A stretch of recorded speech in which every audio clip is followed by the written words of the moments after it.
This is Feed Your Mind. So I came across some pretty interesting information about Atlantis because, well, the guy that I was listening to was saying how the Atlantis area is being occupied by the Anunnaki. And I almost turned the information off when he started talking about how the Anunnaki came from different planets and different star systems like the Pleiades and was having humans mine gold for their atmosphere and for different planets. But as he started describing more information about the Anunnaki, it sounded a lot like he was describing the Nephilim. So then I was like, wait a minute, they must think that the Anunnaki were from different planets, but they're actually the fallen angels and the offsprings of these fallen angels and the Nephilim. Then it started to make sense. So is Atlantis an area that was being occupied by the Nephilim, perhaps? Because, well, when it comes to Atlantis, we don't know for sure if that was even actually a place that existed, but they're saying it was an area that existed between South America and Africa. So that's why they call it the Atlantic Ocean, perhaps, is because that's exactly where they're saying that this Atlantis place existed, was in between those continents in the Atlantic Ocean. And they're saying it was destroyed, but then it's possible that not only was Atlantis destroyed, but maybe that's what caused the Great Flood, because they're saying that Atlanteans were meddling with human affairs and experimenting with humans and creating different races.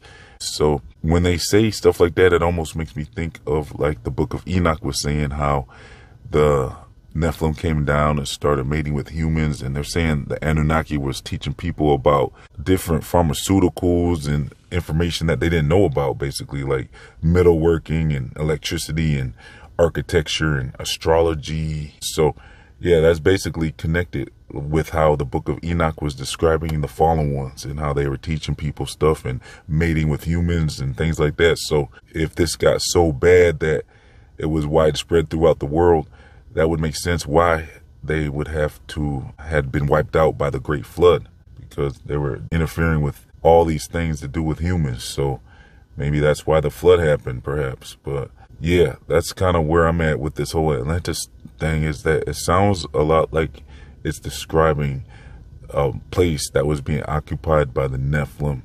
And they said that they were using humans to not only experiment, but also to do labor. So it sounds like they were sending them underneath the earth to collect different metals, and mostly gold is what they are interested in, it sounds like. So yeah, I just did a report on gold, and you might want to check that video out. I'll leave the link in the comment section and description box, because maybe this would explain why they were so interested in gold. So if you haven't saw that video, check it out, because it's probably connected to this and why the Anunnaki were so interested in gold and who they're calling the Anunnaki. I like to call them the Nephilim, because that's basically what it sounds like. And it almost sounds like a place like Olympus was described, a place where it was full of these fallen ones. And so, yeah, I even came across information that says that Thoth like to be referred to as Thoth the Atlantean. So that's where I'm getting this whole idea that the Atlanteans must have been spreading out across the world and not just limited to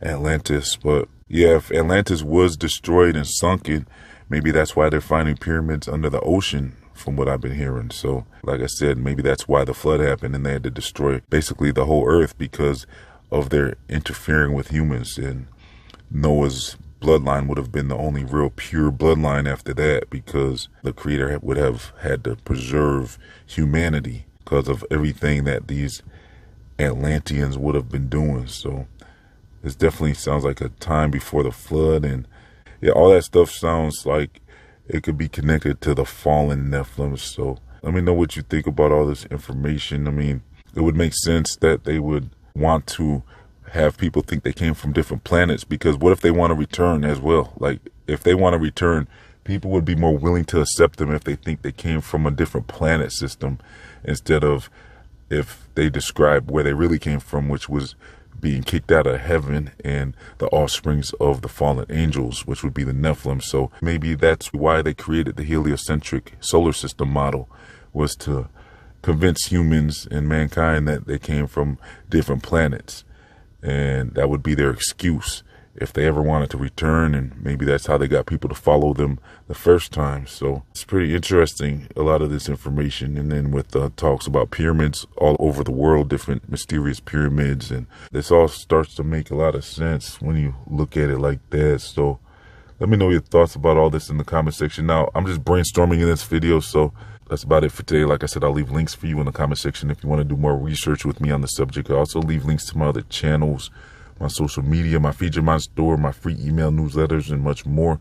If you would like to support this channel, please donate as little as $1 to help keep this channel online by becoming a YouTube member or a monthly patron. That'd be a big help. I'd appreciate it. So thanks for tuning in. Please like, comment, share, and subscribe. Let's try to get 1,000 likes per video. That'll be a big help as well if we can get 1,000 likes per video from here on out. So thanks for tuning in. This has been Feed Your Mind, signing off.